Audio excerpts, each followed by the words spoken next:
आज की क्लास में हम डिस्कस करेंगे क्रियोल और पिजिन के बीच में डिफरेंसेस, यानी क्या अंतर होते हैं क्रियोल और पिजिन। आपने सुना होगा पिजिन लैंग्वेज के बारे में भी पढ़ा था कि पिजिन लैंग्वेज वो लैंग्वेज होती है जो एक कम्युनिटी में डेवलप होती है जब दो ग्रुप्स जिनको बात करने के लिए बात करनी है और दोनों अलग अलग लैंग्वेजेस को बोलते हैं। ये मल्टीलिंगुअल ग्रुप्स हैं, यानी कि एक ग्रुप किसी और लैंग्वेज को बोलता है, दूसरा ग्रुप किसी और लैंग्वेज को बोलता है और दोनों एक साथ मिले और मिलकर के एक नई लैंग्वेज बोलने लगे, एक नई लैंग्वेज जनरेट की जो दोनों बंदे उसमें वो क्या कर सके, कॉन्टेक्ट कर सके। ये लैंग्वेज वहाँ पर पहले से सस्टेन नहीं कर रही थी, मतलब जो पिजिन इन्होंने डेवलप किया है वो डेवलप सबऑर्डिनेट ग्रुप और जो आपका डोमिनेंट ग्रुप था इनके बीच में पहले से डेवलप नहीं थी, ये उस एरिया में भी डेवलप नहीं थी, बल्कि इन दोनों ने कम्युनिकेट करने के लिए, वार्तालाप करने के लिए, कॉन्वर्सेशन करने के लिए डेवलप की। दूसरी है क्रियोल। क्रियोल ये है कि वो डेवलप्ड फॉर्म है जब इन दोनों के बच्चे या इनकी नेक्स्ट जनरेशन अगर वो उसको स्थायी रूप से यूज करने लग जाए, उसकी ग्रामर स्ट्रक्चर सेट करने लग जाए, कंप्लीट वोकेबलरी को यूज करने लग जाए और उस जनरेशन के कई सारे बच्चे या नई पीढ़ी उस लैंग्वेज को यूज करने लग जाए, नेटिव लैंग्वेज बन जाए, तो ये क्रियोल बन जाती है। तो आज अंतर देखते हैं इनके डिफरेंट पर्सपेक्टिव्स के साथ। बिल्कुल एग्जाम ओरिएंटेड ही रहेगा सारा कंटेंट। देखो सबसे ज़्यादा जरूरी होता है एग्जाम में क्वेश्चन की लैंग्वेज समझ में आना। लैंग्वेज तब समझ में आएगी जब क्वेश्चन की लैंग्वेज आपके सामने होगी, यानी कि मैटर की लैंग्वेज सामने होगी। लैंग्वेज सामने होने पर ही आपको क्वेश्चन की लैंग्वेज समझ में आएगी। आई बात समझ में? इसीलिए आपको लैंग्वेज से मैं पढ़ा रहा हूँ इनको। तो देखो डेफिनेशन में क्या डिफरेंस है, दोनों की परिभाषाओं में अंतर देखो। परिभाषाओं में क्या अंतर है कि पिजिन तो एक सिंप्लीफाइड लैंग्वेज होती है, एक साधारण, ये एक फुली डेवलप्ड होती है, ये पूर्णतः विकसित होती है। Makeshift language created for communication between groups with no common language, यानी कि यहाँ पर जो जिन लोगों के बीच में कोई कॉमन लैंग्वेज नहीं है, दोनों एक समान लैंग्वेज नहीं बोल सकते, उनके बीच में, ये उन ग्रुप्स के बीच में कम्युनिकेट करने के लिए डेवलप होती है। जबकि ये स्टेबल लैंग्वेज है, नेचुरल लैंग्वेज है और ये इवॉल्व होती है, विकसित होती है पिजिन से ही विकसित होती है और बिकम्स द नेटिव लैंग्वेज। ये नेटिव लैंग्वेज बन जाती है किसकी? एक कम्युनिटी की।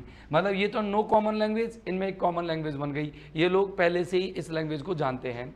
ये इसकी डेफिनेशन हो गई। सिंपल है। ऑरिजिन की बात करो, पिजिन डेवलप होती है सिचुएशंस में, जब व्यापार की स्थिति होगी तब एक नई पिजिन डेवलप होगी, कॉलोनाइजेशन होगा, औपनिवेशीकरण होगा एंड और एक कॉन्टैक्ट होगा between speakers of different languages. जब दो अलग अलग भाषाओं को बोलने वाले स्पीकर्स एक साथ मिलते हैं ट्रेड के समय, कॉलोनाइजेशन के समय पर या फिर कॉन्टैक्ट के समय पर, तो वो दो अलग अलग भाषाओं को बोलते हैं, तब वो जो एक भाषा एक क्रिएट करते हैं तो उस भाषा को अपन पिजिन भाषा कहते हैं।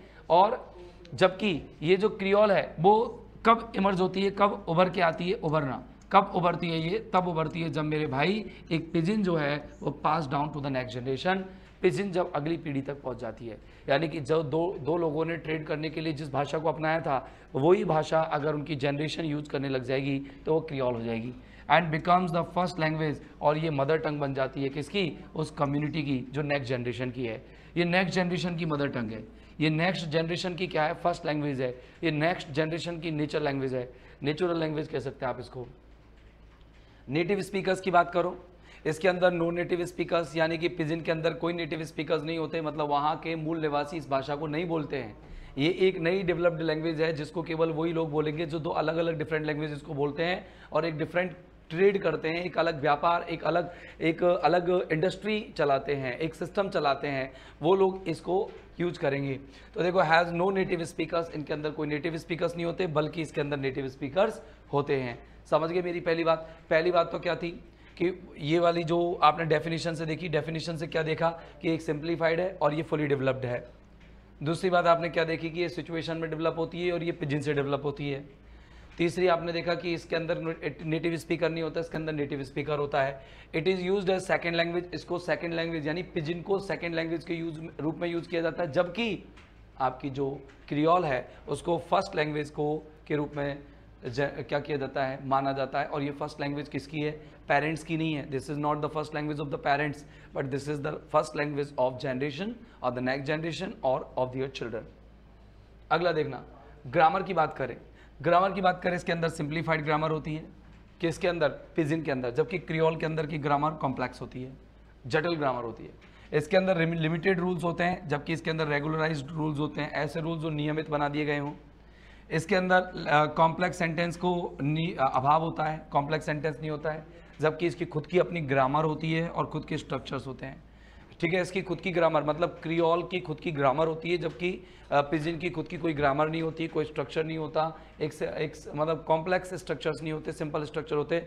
एसवीओ पर ही सेटअप होता है पूरा, सब्जेक्ट वर्ब ऑब्जेक्ट पर भी सेटअप होता है पूरा कंप्लीट, है ना। इसमें बहुत कम चीज़ें जो एक्स्ट्रा चीज़ें होती हैं हेल्पिंग वर्ब वगैरह का लगाना वो नहीं होता इसके अंदर, है ना। प्रपोजिशन वगैरह का यूज़ नहीं होता, इन्फ्लेक्शन भी इसके अंदर कम होता है। ये अपन ने पहले समझ लिए थे कि इसके अंदर ग्रामर नहीं होती है, स्पेसिफिक ग्रामर, और यहाँ पर कॉम्प्लेक्स ग्रामर होती है। यहाँ सिंपल, यहाँ पर कॉम्प्लेक्स, यहाँ सिंपल, यहाँ कॉम्प्लेक्स। यहाँ पर ये जो होता है कॉम्प्लेक्स स्ट्रक्चर्स इसके अंदर नहीं होते, इसके अंदर कॉम्प्लेक्स स्ट्रक्चर्स होते हैं, ये इसकी खुद ग्रामेटिकल स्ट्रक्चर्स होते हैं। पिजिन जो है उसके अंदर वोकेबलरी लिमिटेड होती है ना, लिमिटेड वोकेबलरी होती है अगर वोकेबलरी के स्टैंडर्ड पर देखें, और क्रियोल के अंदर एक्सपैंडेड वोकेबलरी होती है, मतलब इसकी शब्दावली सीमित होती है, सीमित शब्दों के माध्यम से इसको व्यक्त किया जाता है। ठीक है ना, borrowed from the languages of the groups in contact. क्या होता है इसके अंदर जो वोकेबलरी ली जाती है वो डोमिनेंट ग्रुप से ली जाती है। इसके अंदर जो वोकैब ली जाती है वो डोमिनेंट ग्रुप से होती है, और जो ग्रामर ली जाती है वो ग्रामर कहाँ से होती है, सबऑर्डिनेट ग्रुप से होती है। तो डोमिनेंट ग्रुप की वोकैब होती है वो यूज की जाती है। एक्सपेंडेड वोकैबलरी होती है, विस्तृत वोकैबलरी होती है, यहाँ भी डोमिनेंट ग्रुप की वोकैबलरी होती है। डोमिनेंट ग्रुप की वोकैब हमेशा डोमिनेंट की रहेगी, with words borrowed from the multiple languages and new term created. कुछ नए शब्द भी बनाए जाते हैं और कुछ बोरोड होते हैं, उधार लिए गए होते हैं, जो डोमिनेंट ग्रुप से लिए जाते हैं, प्रधान प्रमुख ग्रुप से लिए जाते हैं। Capable of expressing abstract ideas, ये एब्स्ट्रैक्ट आइडियाज को भी दर्शा सकते हैं, और इनके अंदर ऐसे शब्द होते हैं जो अमूर्त विचारों को नहीं दिखा सकते, ये मूर्त चीज़ों को दिखा सकते हैं। मतलब केवल ये फॉर्मल सेटअप में यूज किया जाता है, ये इनफॉर्मल सेटअप में भी यूज की जाती है ना। ये फॉर्मल सेटअप मतलब ऑफिशियल। अब जैसे कोई अधिकारी दूसरे अधिकारी से डील करेगा तो वो कॉन्सेप्चुअली तो डील करेगा नहीं, एब्स्ट्रैक्शन में भी डील नहीं करेगा, वो एक रियल तरीके से डील करेगा, तो उसमें रियल वर्ड चाहिए, और रियल वर्ड चाहिए तो उसके लिए पिजिन लैंग्वेज डेवलप होगी। और अगर थोड़ा सा हम काल्पनिक भी चले जाते हैं तो उन काल्पनिक अभिव्यक्तियों को देने के लिए वहाँ पर क्रियोल लैंग्वेज का यूज़ किया जाएगा। अगला देखना, अगर हम बात करें स्टेबिलिटी की, स्थायित्व की, तो जो पिजिन है वो स्टेबिलिटी नहीं होती, उसके अंदर अस्थायी होती है। ये जैसे ही वो ट्रेड खत्म हुआ, जैसे ही वो कनेक्शन खत्म हुआ, कॉन्टैक्ट खत्म हुआ, लैंग्वेज वहीं पर खत्म हो जाती है, फिर क्रियोल में डेवलप हो जाती है। ठीक है ना, तो अनस्टेबल होती है और वेरी कर जाती है depending on the context and speakers. जब अलग अलग संदर्भ है तो जब संदर्भ चल रहा है तब तक वो लैंग्वेज चल रही है, संदर्भ खत्म लैंग्वेज खत्म, स्पीकर खत्म लैंग्वेज खत्म, स्पीकर के कॉन्टैक्ट खत्म लैंग्वेज खत्म। may disappear if the need for communication ceases। अगर कम्युनिकेशन की आवश्यकता अगर क्या हो जाए, रुक जाती है, तो पिजिन लैंग्वेज भी बंद हो जाती है, समाप्त हो जाती है। जबकि क्रियोल में ऐसा नहीं होता, ये अनस्टेबल होती है, ये स्टेबल होती है, ये कॉन्टेक्स्ट पर और ये स्पीकर्स पर डिपेंडेंट होती है, ये कंसिस्टेंट होती है, रेगुलर चलती है। इसके अंदर फिक्स्ड सेट ऑफ रूल्स बन जाते हैं, वोकैबुलरी बन जाती है। इस मतलब क्रियोल लैंग्वेज एक स्पेसिफाइड ग्रामर और स्पेसिफाइड वोकैबुलरी को रखती है, एंड्योर करती है फुल फ्लेज लैंग्वेज। ये एक पूर्ण रूप से विकसित भाषा हो जाती है, एक तरह की ये पूर्ण विकसित भाषा। फुल फ्लेज्ड माने होता है पूर्ण विकसित भाषा। सोशल स्टेटस देखिए, इसका मतलब पूर्ण तरीके से यूजेबल भाषा, ऐसी भाषा जिसको यूज कर सकते हैं, फ्लो वाली भाषा हो जाती है ना, एक्सपीरियंस्ड भाषा हो जाती है। एक बार फ्लैज अनफ्लैज सुना होगा आपने, फ्लैज जो होता है वो होता है एक्सपीरियंस्ड लोग जो यूज करते हैं, डेवलप्ड कह सकते हो आप यहाँ पर। ऑफन व्यूड एज ब्रोकन और इंफीरियर, है ना, ये एक टूटी हुई और एक कमजोर, ये घटिया लैंग्वेज कही जाती है, ये घटिया रूप कहा जाता है भाषा का। पिजिन ये घटिया रूप है, क्यों? क्योंकि ये पूरी तरह से विकसित नहीं है, अविकसित है, नेटिव स्पीकर भी इसके अंदर नहीं होते, कॉन्टेक्स्ट से रिलेटेड होती है। ये कुल मिलाकर के इसमें स्पीकर जब तक हैं तब तक वो भाषा चलती है, तो ये कोई ज़्यादा स्थायी नहीं है, अनलिमिटेड वोकेबलरी होती है। तो कहने का मतलब ये ब्रोकन लैंग्वेज होती है और ये इन्फीरियर होती है। प्राइमरली मेनली ये इनफॉर्मल और स्पेसिफिक कॉन्टेक्स्ट में यूज़ की जाती है, मेनली इन इनफॉर्मल। ये जो संदर्भ होते हैं ना, मतलब सेटअप तो फॉर्मल होता है, लेकिन जो कॉन्टेक्स्ट होते हैं जैसे ट्रेड, लेबर, इनके अंदर ये जैसे दो, मान लो मैं अपनी फैक्ट्री चलाता हूँ और उस फैक्ट्री में दो कर्मचारी काम कर रहे हैं, एक बिहार से है, एक उत्तर प्रदेश से है, एक बिहार से और एक उत्तर प्रदेश से है। दोनों एक दूसरे से क्या कर रहे हैं, बातें कर रहे हैं। बिहार भी नहीं जानता और उत्तर प्रदेश वाला उत्तर प्रदेश, मतलब बिहार जो है बिहारी तो जानता है, बिहार वाला जो बंदा है वो उत्तर प्रदेश की लैंग्वेज नहीं जानता और उत्तर प्रदेश की बिहारी वाला बिहारी लैंग्वेज नहीं जानता। अब ये दोनों एक दूसरे से बात करेंगे तो एक नई लैंग्वेज डेवलप करेंगे, तब तक ये कॉन्टैक्ट में रहेंगे, तब तक वो नई लैंग्वेज चलेगी, और जब ये कॉन्टैक्ट खत्म, लैंग्वेज खत्म। तो ये एक इनफॉर्मल सेटअप हो गया जो ट्रेड में यूज़ की गई या फिर लेबर मेहनत में यूज़ की गई, मजदूरी में यूज़ की गई। तो यहाँ पर इनफॉर्मल कॉन्टेक्स्ट हो गए, फॉर्मल सेटअप हो गया।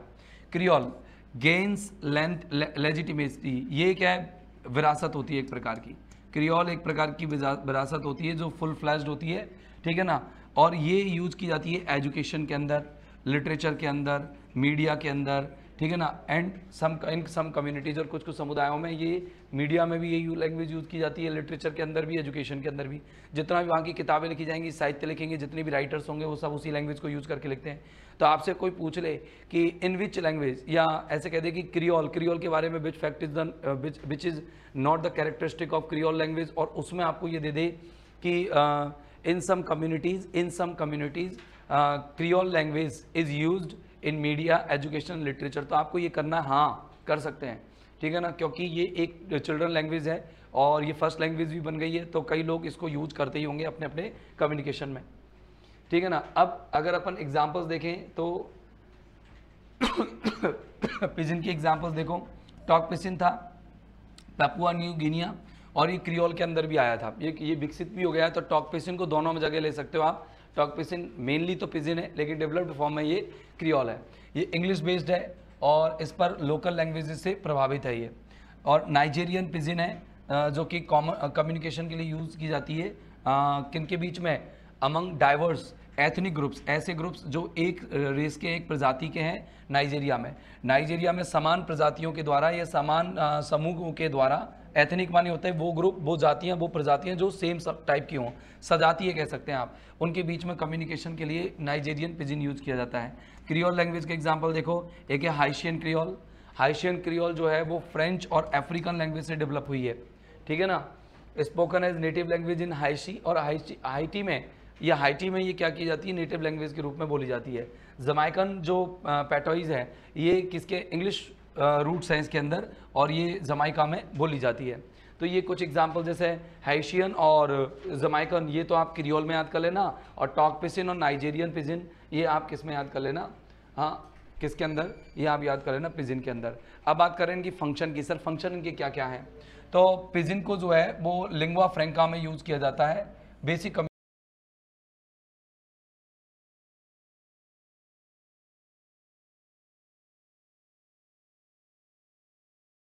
नॉट यूज्ड फॉर कॉम्प्लेक्स और एब्स्ट्रैक्ट डिस्कशंस। अगर काल्पनिक और जटिल डिस्कशंस करने हैं तो उस भाषा में नहीं किए जा सकते, जबकि ये सभी पहलुओं में, जीवन के सभी पहलुओं में काम आती है, चाहे शिक्षा हो, चाहे साहित्य हो, या फिर डेली कम्युनिकेशन हो, यानी मीडिया हो, किसी भी तरीके से ये अपन यूज कर सकते हैं क्रियोल को।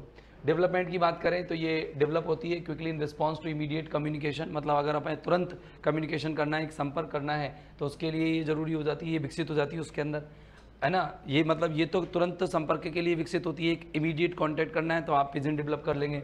डेवलप करना है, जैसे मान लो मेरे को एकदम, मैंने एक चाइना की कंपनी से डील की, चाइनीज़ कंपनी से डील की, अब मैं कंप्लीट इंडियन, मैं तो जानता ही नहीं है चाइनीज़, 1% नहीं जानता, तो फिर मैं और चाइनीज़ व्यक्ति दोनों हम एक लैंग्वेज डेवलप करेंगे जिसमें वो भी कुछ बोल पाएगा वर्ड्स को और मैं भी कुछ वर्ड्स को बोल पाऊंगा और हम समझ जाएंगे। अब हम दोनों इंग्लिश जानते नहीं हैं तो हम डील करेंगे तो एक ऐसी लैंग्वेज को टेम्परेरीली डेवलप करेंगे जो हम एक दूसरे समझ सकें, जब तक हमारी डीलिंग चलेगी, तो वो हो जाता है पिजिन। डेवलप करती है ओवर टाइम, समय के अनुसार, एज ए पिजिन, एक पिजिन के रूप में बिकम्स मोर कॉम्प्लेक्स, और ये बहुत जटिल हो जाती है, एंड स्टेबल, और स्थायी बन जाती है। ये लंबे समय तक चलती रहती है पिजिन के रूप में, इसको लोग बस यूज़ करते रहते हैं, यूज़ करते रहते हैं, इस तरीके से सेट हो जाती है। तो दोस्तों पिजिन और क्रियोल के बीच में एक छोटा सा डिफरेंस आपने हल्का सा डिफरेंस समझा होगा, कोई ज़्यादा टफ डिफरेंस नहीं था, सिंपल है। एक एक पॉइंट्स को आप दिमाग में सेट रखते जाना, ये सारे पॉइंट्स हैं, इनको कवर अप कर लेना, थोड़ा सा समझ में आ जाएंगे। देखो सबसे पहली बात, पिजिन एक सिंप्लीफाइड, ये फुली डेवलप्ड। अगली बात, ये सिचुएशन में डेवलप होती है और ये किसके रूप में इमर्ज हो जाती है, ये जैसे जैसे पिजिन आगे बढ़ती चली जाती है तो पिजिन किसके रूप में डेवलप होती है, क्रियोल के रूप में डेवलप होती है। इसमें नेटिव स्पीकर नहीं होते, इसमें नेटिव स्पीकर होते हैं, ठीक है ना। इसमें ग्रामर सिंप्लीफाइड होती है, इसमें कॉम्प्लेक्स ग्रामर होती है। इसके अंदर कॉम्प्लेक्स सेंटेंस नहीं होते, इसके अंदर ग्रामेटिकल स्ट्रक्चर्स होते हैं, ठीक है ना। इसकी बात अगर हम बात करें पिजिन के अंदर लिमिटेड वोकेबलरी होती है, ये एक्सपेंडेड वोकेबलरी होती है। इसके अंदर ऐसे शब्दों का अभाव होता है जो एब्स्ट्रैक्ट आइडियाज़ को रिप्रेजेंट करते हैं, जबकि ये एब्स्ट्रैक्ट आइडियाज़ को रिप्रेजेंट कर सकते हैं। पिजिन जो है, पिजिन के अंदर क्या है, अनस्टेबिलिटी होती है और ये लैंग्वेज कॉन्टेक्स्ट और जो क्या होते हैं स्पीकर्स होते हैं उसके आधार पर बदल जाती है, जबकि ये स्टेबल रहती है, ये फर्स्ट लैंग्वेज बन के रह जाती है, वो सेकेंड लैंग्वेज हो जाती है। ये फुल फ्लैश्ड होती है, वो हाफ डेवलप्ड होती है, ठीक है ना। पिजिन जो होती है वो क्या की जाती है, ब्रोकन या फिर इंफीरियर लैंग्वेज के रूप में जानी जाती है। ये एक इनफॉर्मल कॉन्टेक्स्ट में यूज़ की जाती है, फॉर्मल सेटअप में। और ये क्रियोल जो है वो लेजिटिमेसी प्राप्त करती है पिजिन से ही, और वो पूरी तरह से विकसित हो जाती है। एजुकेशन, लिटरेचर और मीडिया में इसको यूज़ किया जाता है। एग्जाम्पल्स हमने देखे, फिर हमने लिंग्वा फ्रैंका बनाया। कॉन्ट्रैक्ट लैंग्वेज किसको बनाया, पिजिन लैंग्वेज को, क्योंकि जब तक कॉन्ट्रैक्ट रहेगा तब तक ये लैंग्वेज चलेगी। इसके अंदर कोई कॉम्प्लेक्सिटी नहीं होती है, एब्स्ट्रैक्ट आइडियाज़ नहीं होते, ये जीवन के हर एस्पेक्ट पे चलती है, ठीक है ना, और ये सभी जगहों पर चलती है। फिर बाद में अगर कहें कि पिजिन जैसे तुरंत डेवलप हो जाती है, ये तुरंत डेवलप नहीं होती, ये पिजिन से डेवलप होती है। धीरे धीरे पिजिन काफ़ी लंबा समय ले लेती है किसी एरिया में रुकने के लिए, तब ये डेवलप हो जाती है। तो इस तरीके से दोस्तों पिजिन और क्रियोल के बीच में आपको डिफरेंस समझ में आए होंगे। छोटी सी क्लास थी, उम्मीद करता हूं कि ये क्लास आपके क्वेश्चन आंसर्स करने में आपकी मदद करे। नेक्स्ट क्लास में हम क्वेश्चन लेकर के आएंगे आपके लिए क्रियोल और पिजिन से संबंधित। तो दोस्तों आज के लिए बस इतना ही। Thank you very much, bye bye, have a nice time, good day, good bye.